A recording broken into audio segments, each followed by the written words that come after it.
Hello, everyone. I'm Ivo Daalder, president of the Chicago Council on Global Affairs, and this is World Review, our weekly look at news from around the world. And another busy week. Phase 3 of the Ukraine war seems to be starting in any day now. Germany and Europe are looking at how they can stop funding the war on the Russian side by cutting energy exports and also reducing industrial cooperation with the Russians. And Finland and Sweden have decided, or are very close to deciding, that when Russia threatens them, perhaps the best thing is to join NATO. To talk about all of this week, we have an expert panel, starting with Carla Robbins, who is an adjunct senior fellow at the Council on Foreign Relations and formerly with the Wall Street Journal and New York Times. Carla, great to see you. Hey, Ivo. Also with us is Elise Labott, founder of Zivvy Media and contributor to Politico magazine. Elise, wonderful to have you. Today with you. And Ryan Heath, who is the editor of Global Insider newsletter and podcast at Politico. Ryan, great to have you back here as well. Ivo. Carla, let's start with you. We're on the verge of a new phase of the war, which seems to be concentrating in the east of Ukraine after the Ukrainians successfully beat back a Russian advance on Kyiv and other major cities in the north. A lot is happening. Weapons are flowing. Forces are repositioning. Cruisers are sinking. Bring us up to date about where we are in the war and what we can expect in the next few weeks with regard to the fighting. So, a few weeks ago, I was just thinking about this, and Elise and I were on together, and we were talking about a potential diplomatic off-ramp. But now it looks like Moscow is determined to fight to the finish, whatever that finish is.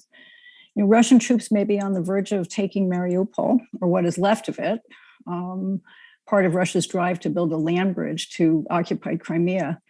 And the Pentagon says that Moscow is moving attack helicopters to the border and bringing in additional soldiers and artillery, and it's preparing for what looks like a major battle for the control of southeastern Ukraine. That said, 7 weeks in for what Putin thought was going to be a 2-day war, and Ryan was very right to note this morning that this invasion began 8 years ago. And the Russians continue to prove themselves to be both horrifically brutal and remarkably inept on the battlefield. And the Ukrainians have proved to be far tougher and more competent, as we've been talking about for weeks, than anyone, including us, ever expected. So on Thursday, as you said, Ivo, the Russians lost their command ship. It's not just not any ship, it's their command ship in the Black Sea, the Moskva, which was either hit by Ukrainian anti-ship missile or because what the Russians claimed was a fire on board. Either way, it's incredible incompetence. And which raising the question of why Putin thinks that he wants to keep pushing this forward.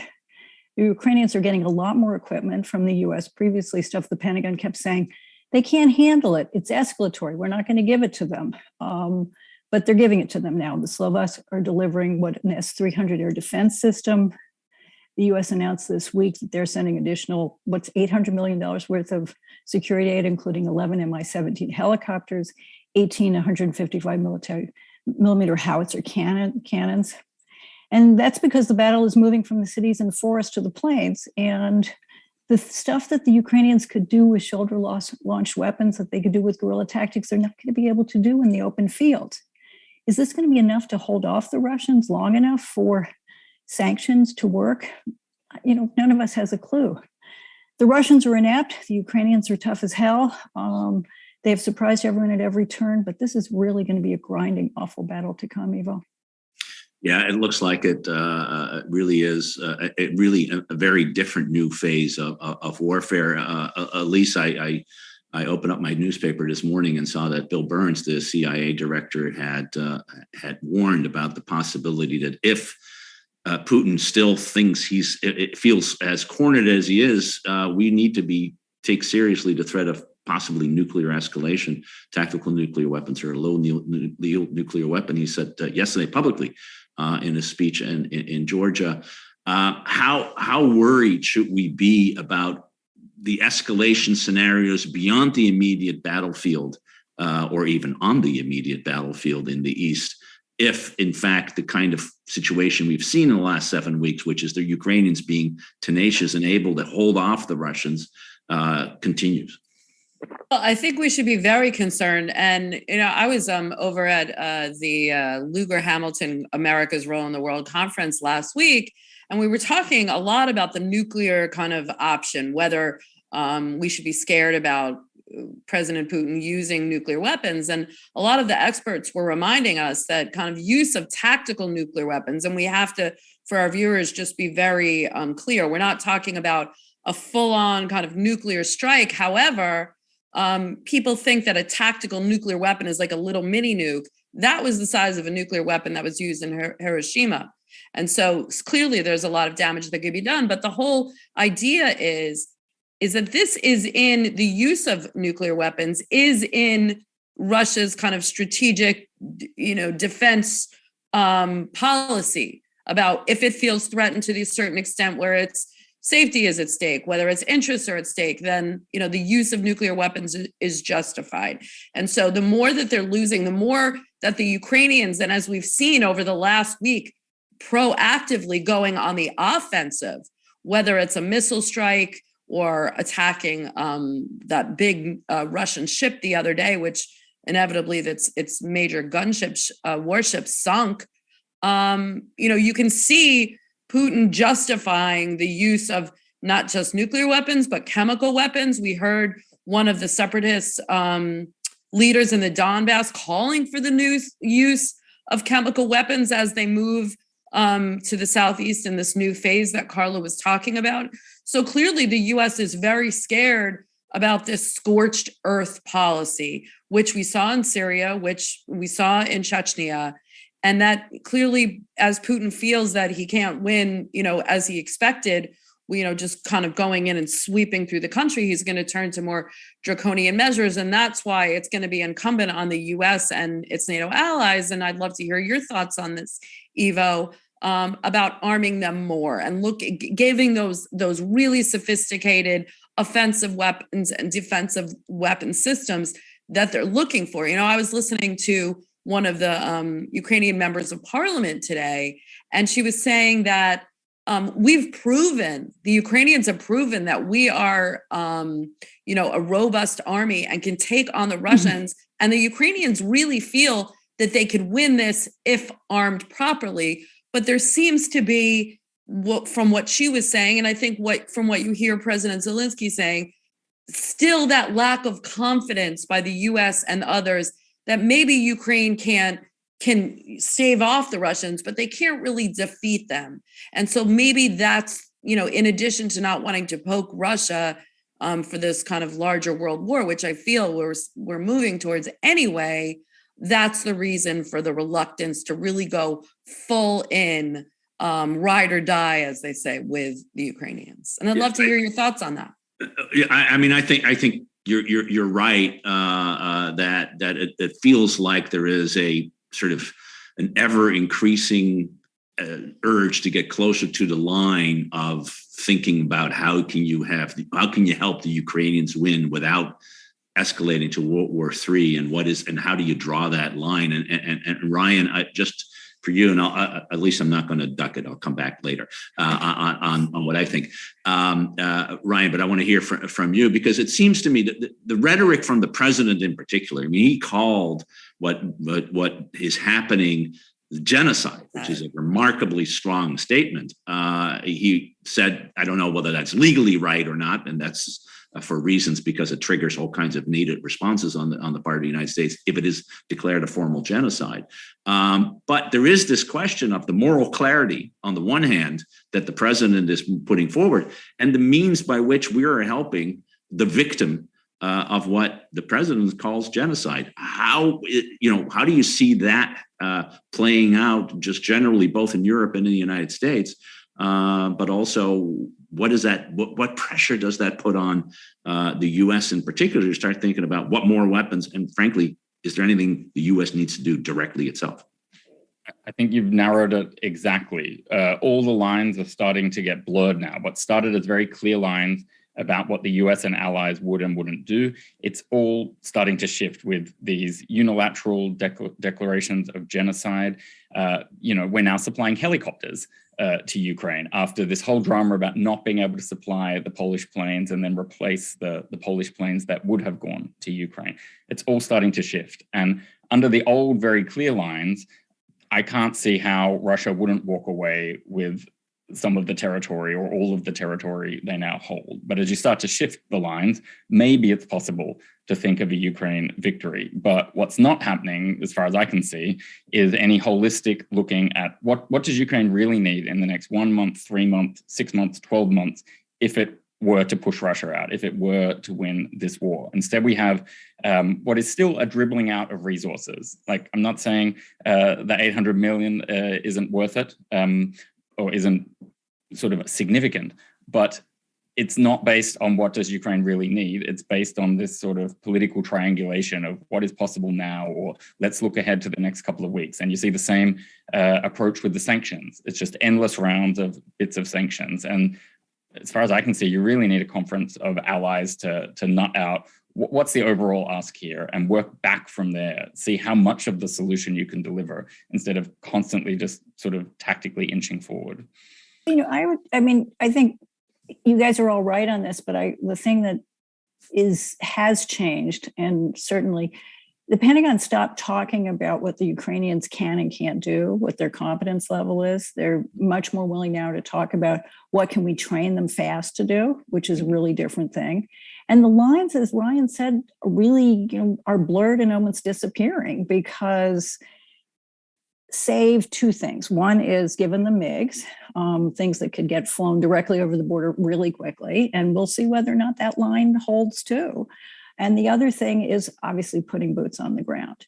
But, and this, the other thing we're going to talk about, a few weeks ago, would we have been cheering on the notion of more, NATO expansion, further expansion? I mean, all of these lines are blurring very quickly, and the self-deterrence we were talking about a few weeks ago, we're not talking about it anymore. Well, because but super quickly, and I think, Ivo, we're going to tee it up for you now, and I think we really want to, as former ambassador to NATO, I think it's incumbent on you to let us know how you feel. But I mean, that's still that message about the whole kind of psychological idea that we can take it up to the line so that we can't provoke Russia.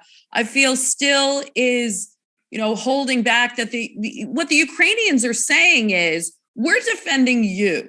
We're making it easy for you to defend your borders by taking incoming from Russia. And whether that's true or not, it's this whole psychological thing that NATO will only get involved to a certain point where its borders are not defended, and that's where are not threatened. And you hear that kind of rhetoric coming from NATO leaders. We will defend every inch of our territory. Well, Ukraine is not in our territory. So we're not going to, so the message that the Ukrainians are getting, whether it's true or not, is we're not going to defend the buffer, and you're going to be this buffer with Russia. But as long as it doesn't come up to us, there's just so far we're going to go. Clearly, clearly NATO. Inevitable with a country that's not a NATO member. The difference here was this sort of absurd, we'll give you this equipment, but we won't give you that equipment. Well, that's exactly what I'm saying. Ivo, over to you. Yeah, I mean, I think, if NATO wants to defend Ukraine, it can just do so. All it takes is a political decision, and in fact, a national decision in case of Poland or the United States or someone else. But the real line, so I do think the lines are shifting. I think Ryan is exactly right. There's one that hasn't blurred, and that is the line of a direct US/NATO military involvement in shooting at and shooting Russian military forces. So the direct military confrontation, which we spent the entire Cold War trying to avoid for fear that would lead to escalation. That line, I think, has been pretty starkly drawn. We later on in history, we can look back, was that the right line? Should not, what if Ukraine had been a member of NATO? Would things have been different? And all those, or what if we had put troops in in Ukraine prior to the war, would things have been different? But where we are today, we have two fundamental goals. One is to make sure to try to help Ukraine win. And that's shift. We're no longer defending it. We're trying to make them win.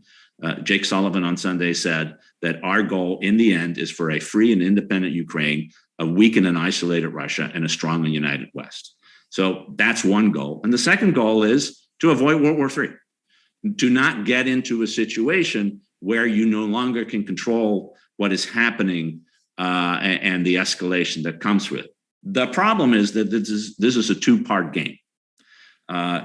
Whether we get to a direct confrontation isn't just the decision of the United States. It's also the decision of Russia. And there's two pieces that I worry about. One that we talked about, a nuclear, chemical, or some other threat, which really does change the calculation of risk, it seems to me, on the part of the United States and its allies. And the other one is the Russians are now starting to threaten really going after the supplies of weapons, which they haven't done, in part because they didn't think it was very important. Now they know it's important. Although the Neptune missile system that supposedly sunk this cruiser is a Ukrainian-produced weapon. It's not given by any NATO country. That's, I think, where the challenge lies for the alliance, which may be shifting over to the other side. So one is on the military side. How do you help Ukraine beat Russia? But the other one, Ryan, is on sort of how do you weaken Russia? How do you weaken and isolate Russia?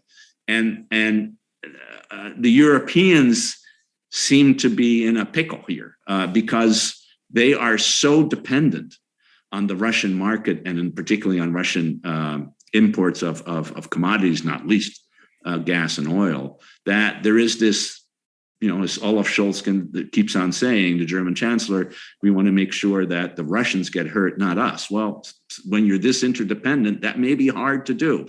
So, Ryan, you wrote about that this week, and Politico did a number of good stories on this, particularly with regard to the Germans. There's a real tension here and a real problem. Yeah, and there's no escaping the numbers. I think we have to ground it not in sort of rhetoric and fear, but look at some of the cold, hard numbers. And the amount of money that Europe spends on Russian oil and gas each day is approximately how much they've given to Ukraine over the past 8 weeks. Not all of that goes to the Russian state or can buy Russian weapons, but around about 40% of it can go into that lane. So in any given week, essentially, European countries are giving more to Russia than to Ukraine, which is not the way you help Ukraine win the war, and it's not the way you end dependence on Russia. And to break that down, or to hone in on the main culprit, the anchor of that problem is Germany. And Germany has had some very good reasons not to slam the door on Russia, and I'm speaking in the broadest historical sense here. Nazi Germany was responsible for 25 million Soviet citizens dying during World War II, and that's a lot for any country to bear on its conscience and to factor into its policy planning. But that doesn't really explain why Germany hasn't changed its calculus since 2014. Obviously, because there have been a broader set of sanctions around Russia's Crimea invasion. We also saw the atrocities in Syria. Russia, the Kremlin guns down its domestic political opponents. There's been any number of moral reasons for Germany to think about its longer term calculus. And it really wasn't doing that. It fought long and hard within the EU to push forward with the Nord Stream 2 gas pipeline. There's a range of political figures that have been at the top of that. Not all social democrats, but Gerhard Schröder, the former chancellor, is the biggest name there. It's why Frank-Walter Steinmeier was told he wasn't welcome in Kyiv this week, because he's a proxy for Schröder in these discussions. Merkel, who we all love to love, definitely played a hand in all of this as well. And what we were really looking at this week was corporate Germany and how it continued to self-deal and the nature of the deep ties that German corporations have had with Moscow and who enables that and what are the platforms that enable it. And two things that anyone listening should know about are something called the East Committee, which goes back decades, and that was designed to foster links with the Soviet bloc amongst big German conglomerates, and Munich Security Conference. And I don't put myself forward as an expert on the conference, so anyone who's been more involved than me, feel free to to talk about that. But obviously, that's also been a platform for knitting together some of these ties between the Russian state and big German companies. And we're talking about the biggest companies, the Siemens, the BASF, Allianz, Deutsche Bank, which always seems to be caught up in a range of ethical problems, Russia or otherwise. And then to finish on another number point, Germany's still doing $60 billion a year of trade with Russia. It's down from a peak of about 100 billion a year in 2012. So the sanctions had to have some effect. But this is why you see Europe still divided until Germany really gets on board with an energy embargo. It allows those people more favorable to Moscow, the Hungaries and so on, to keep Europe divided. And not a lot's going to change until Europe unites on this. It's an important picture, and Ryan, I really appreciate putting both the history and the current situation in there. And Elise, I think as Ryan said, lots of us have looked at Angela Merkel as really a historic figure. Particularly when she opened up the borders in 2015 to 1 million refugees and a leader in so many ways. But there's sort of a number of places where it seems she's fallen down. One, of course, on the continuing business interaction. Second, the decision to shut down the nuclear power plants, which really are hurting right now because it means that you have coal and gas as the only ways to have electricity. This is hurting, and the question is, to what extent do you think, looking at what's happening in Germany, that there's a real urge to change? That we're in a transition period. Transitions are hard. You don't turn off the gas one day and turn it on somewhere else. This is very hard. But how confident should we be that the initial decisions that the Germans made in the immediate aftermath of the invasion are going to stick, and we're going to have a very, very different Europe, say 6 or 12 months from now, when it comes to the relationship with Russia in the economic sense, not in the political sense. That's changed, but in the economic sense. How confident should we be? I think there's still a real ambivalence there. And I mean, when you go back to Angela Merkel, it's not only, it's the fact that she was kind of, I don't want to say the buffer, but she was really that mediator between the Europeans and the US and Russia, because she had one of the closest relationships with Putin. And don't forget, this is a woman who grew up in East Berlin, in East Germany, speaks about that time, very eloquently, but is still kind of shaped by that. And so she always kind of, as, Ryan was going into the history, she always tried to kind of lean into that history in terms of maintaining that relationship. And if you remember, during Syria and during in 2014, she was very reluctant to really impose those hard sanctions. And Germany was often the standout.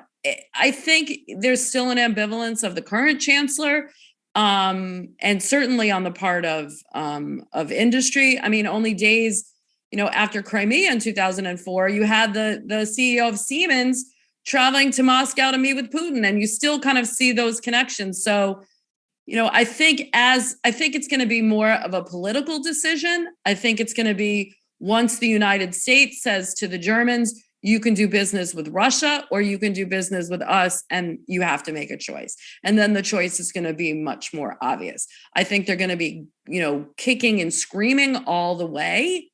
But the more, I think it's going to be incumbent really upon the US to impose that kind of moral choice.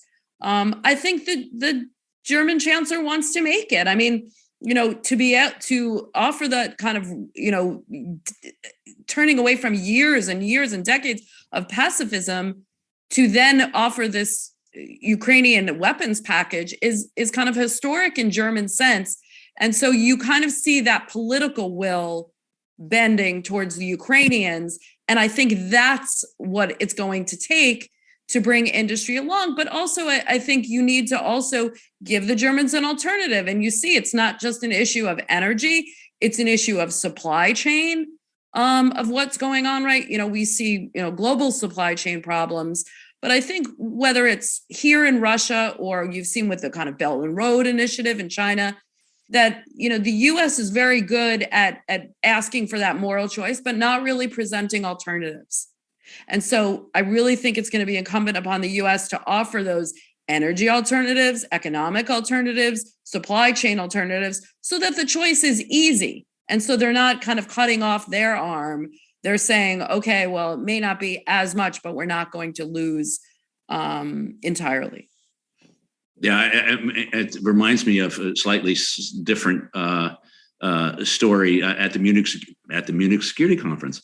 Ryan, a few years ago, a U.S. senator stood up and railed against, wasn't a German, in this case, it was an East European president, about their fact that they were relying on a Huawei for 5G, and they turned around and said, "Well, that's fine. What can we buy from you that is the alternative?" And the answer, of course, was there none. And so, Carla, just reflecting on Elise's point, the U.S. has been very careful. The Biden administration has been very careful not to make this a fight with allies, but to maintain unity and to try to help them reach the right kind of decisions. But there's a limit to how much you can do that if the wrong decisions keep on being made, and particularly with gas, that seems to be the case. We're helping to find alternatives to gas, including shipping more LNG, liquefied natural gas to the Germans and others. But how much power does the United States have, and how focused should we be on cutting off the support for Russia, which is indirectly, at least, fueling the war? Well, we certainly should be focused on it, but they have a civil society the way we have a civil society, and these countries are, certainly France is becoming as polarized as we're becoming, and they're looking at an election in which there's a very, Le Pen is, doing real well in the head-to-head polls right now. And one of the reasons why they're holding off on this proposal, even bringing it up, about taking the next phase step on, cutting off oil and gas purchases, which would be incredibly, as Ryan said, incredibly important to do to bring pressure on Russia, is because they don't want to play into, the Le Pen voter thing. And that's not surprising, because look at how the, gas prices are playing politically in the United States. I mean, Biden was out there this week pushing EPA to agree to sell ethanol during the summer, which is going to raise smog levels. Biden, Mr. Green, is doing this. He's so worried about the polarizing political effects inside the United States for something like that. So yes, we should be saying you're with us or against us to the Europeans. But if you do that and you get a Le Pen win in France, what does that do to NATO? These are really hard things to manage. And it's not just, Schultz came up with this, everybody applauded him, but he still hasn't delivered that military package. He's been dragging his feet, and he's under a lot of pressure. He's got German celebrities, he's got green lawmakers, all of these people. These are the domestic politics of this are very, very difficult. I know what I want to do. I want them to cut off the purchases. I want them to deliver that equipment. And I don't want these societies to vote Le Pen in. Those are hard things to do. Yeah, no, you're absolutely right, Carla. One of the distinguishing features of the West is we are governed by democracies, and that means voters have a choice and a vote, and politicians need to be aware that they stay with where the voters are, as I think Emmanuel Macron is finding out in the next few days himself. Brian, one last word to you before we jump over to the next topic. There is internal public. In some ways, public opinion in Germany is kind of ahead of where the elite is. They do think it is important to take a moral stance. It's quite remarkable how public opinion as a whole has shifted, and the toughest line are by the Greens, who now favor nuclear power again as part of a transition. Does that give you confidence that, while this debate plays out, we're only 8 weeks in, that's not a lot, that in the end we will move in the direction that Germany will lead into the direction that we all think, including many leaders in Germany, think we should? It gives me hope, but not confidence. So you can't put too much on Ursula von der Leyen, the European Commission president, being German, but she is an extremely senior, visible German who supports the oil embargo, for example, and weaning off the gas dependence. The leaders of the three relevant committees in the Bundestag all support the oil embargo as well. It's all shifting in the right direction. It's just a question of how long it takes to shift. And then there is one other factor, and it gets to that point of being in the business of hurting Russia rather than democracies hurting themselves. Okay, great. We turn off the oil and gas tomorrow. Let's imagine that. Well, what we'll end up doing, because the nuclear isn't on and the renewables haven't come on soon enough, is it will simply be bought from Middle East sources to a large extent. And Russia will end up selling to Asian countries who aren't involved in the Western sanctions instead of those Asian countries buying from Middle East sources. That isn't cutting off Russian money either. So there are many layers to the onion that have to be considered. And even though it would make us feel more comfortable to just get rid of that dependence in Europe, doesn't mean the money is going to be cut off from Moscow. Yeah, I think that's true, Ryan, with one exception, that whatever flows through a pipeline can't be diverted, particularly in particularly gas. It's less on oil, which is why both the dependence on gas is greater, because you can't easily find gas somewhere else, but it's also Russia's dependence on the European market for gas is greater. Ivo, can I make just one other really fast point, which is, while the money may be flowing into Russia, there are things that are flowing out of Russia. They're having a huge brain drain, and they're going to have increasing supply chain problems in coming weeks. There are things, their factories, such as they are going to grind to a halt. And that's going to have domestic pressure. They may not be a democracy, but they certainly have people who are going to be quite aware that there's lots of things they're not going to be able to get. And so, whether the Ukrainians can hold out to when the Russians start feeling the pain, they may have money. The government may have money, but there are things that they're not going to be able to buy. Yeah, no, I think that's exactly right. And that's the export controls that the US export controls alone affect 50% of high-tech imports and 20% of all imports into Russia. Then you add the European ones, and it really starts to hurt. I want to go back to public opinion and its impact on government policy, Elise. And sort of the last issue for us to look at is this really remarkable change in public opinion in Finland and in Sweden, even more in Finland. Where Alex Stubb, former foreign minister and prime minister, now tweeted just earlier this week. He said he thought that 80% of the Finns now soon would support Finland, a country in which neutrality is, I think, written on the forehead. Will join NATO. Tell us a little bit about what is happening in these countries and how quickly this seems to have changed the politics in both countries and in NATO, frankly. That's right. I mean, look, the invasion has led to this kind of head spinning about face in both in public opinion in both countries, and both prime ministers now at a joint press conference. We were just saying, women, I might add, of Finland and Sweden are saying that their countries are both considering joining NATO and are actively kind of debating it, introducing. Finland just introduced an assessment about, the pros and cons of joining it. And that's going to be an active debate, and decisions could be made sometime near the summer. Looking at some of the polls, 50%, Sweden, both countries have been notoriously neutral. They're both members of the EU, but not members of NATO.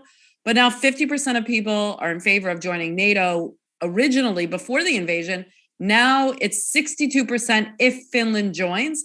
And in Finland, it was 68%, and now it's 77%. So you see that rising. And, Vladimir Putin had made these threats against both countries, particularly Finland, because it shares a border with Russia, to say that would, he threatened serious political and military consequences.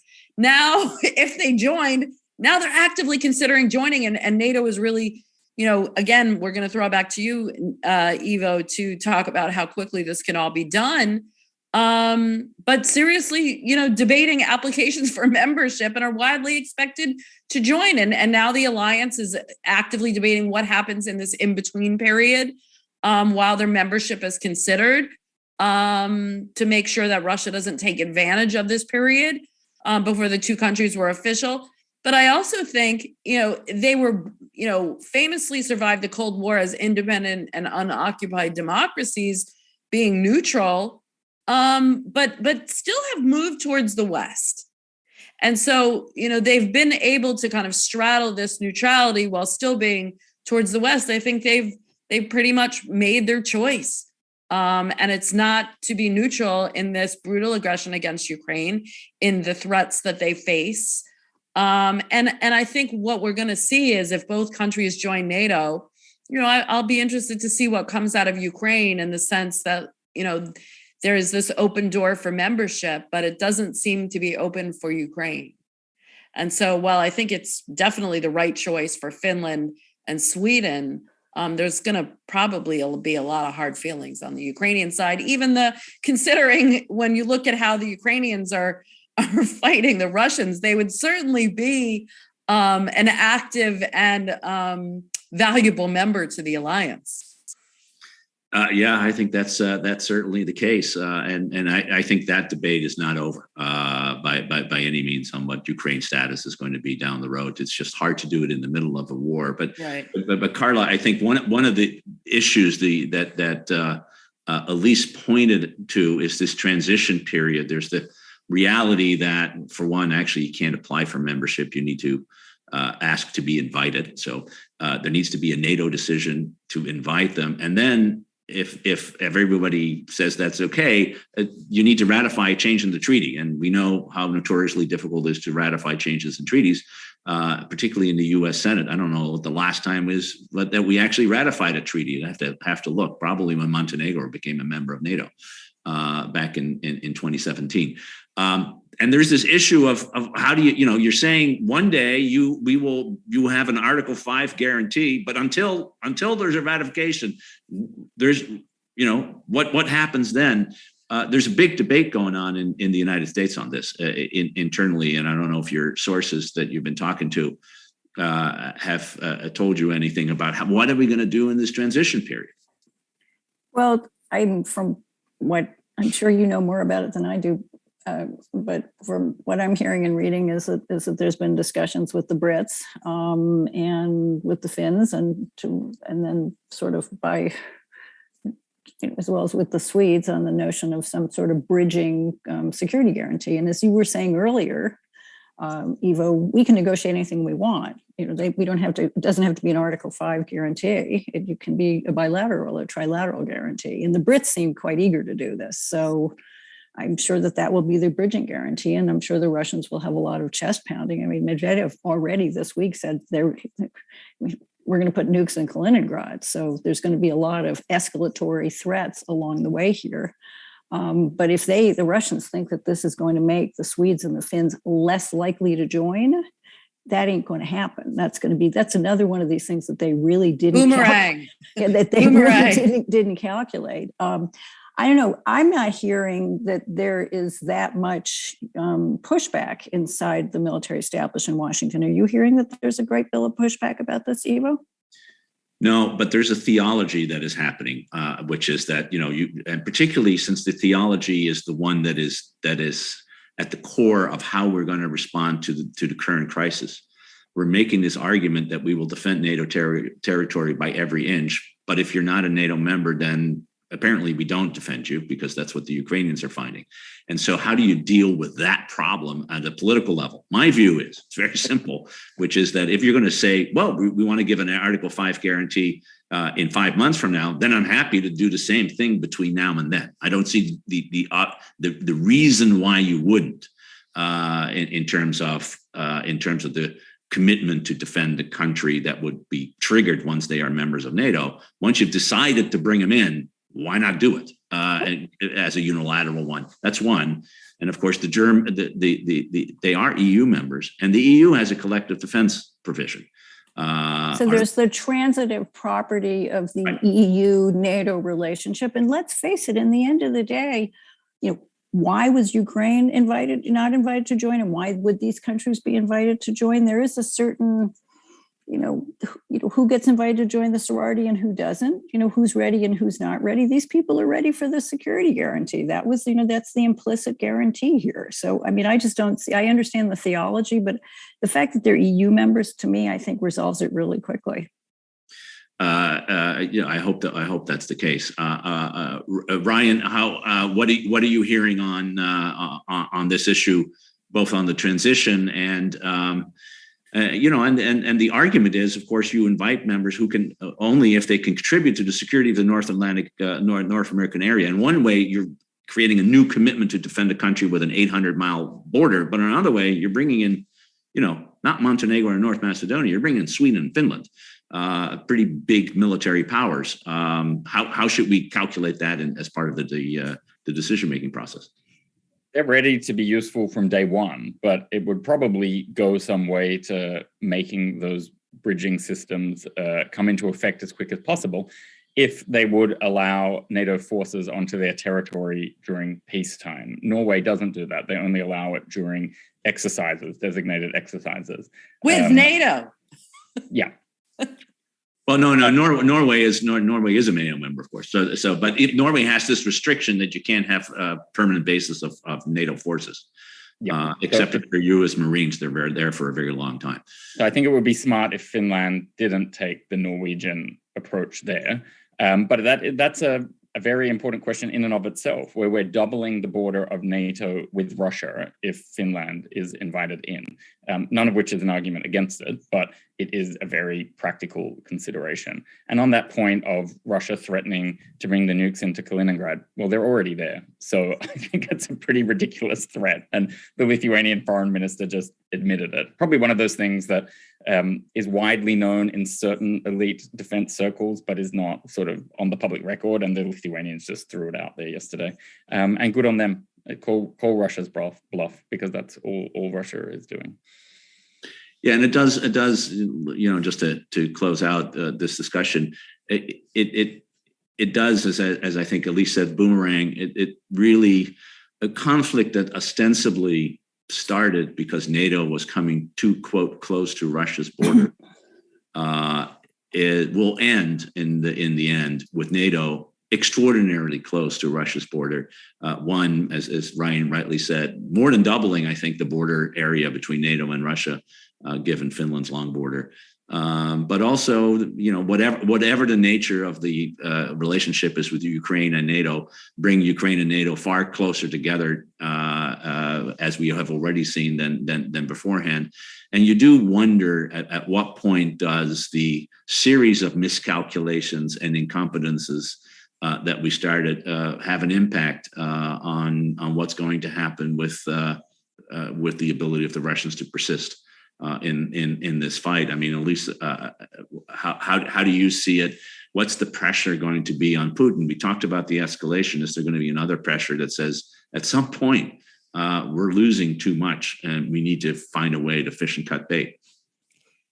I think, look, you're talking to someone who thought he would never go all the way this in, and I'm fully admitting I thought he was going to just take another chunk of the Donbass and call it a day. So I think perhaps he might still be, that's where he's kind of positioning himself. To be honest, before the invasion of Ukraine, no one was really asking for the Crimea back. This latest invasion, no one was asking for the Crimea back. That might be all he ends up with.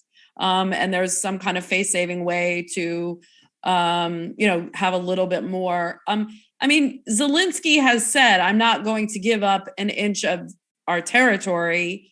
But at the same time, I know these things will be discussed.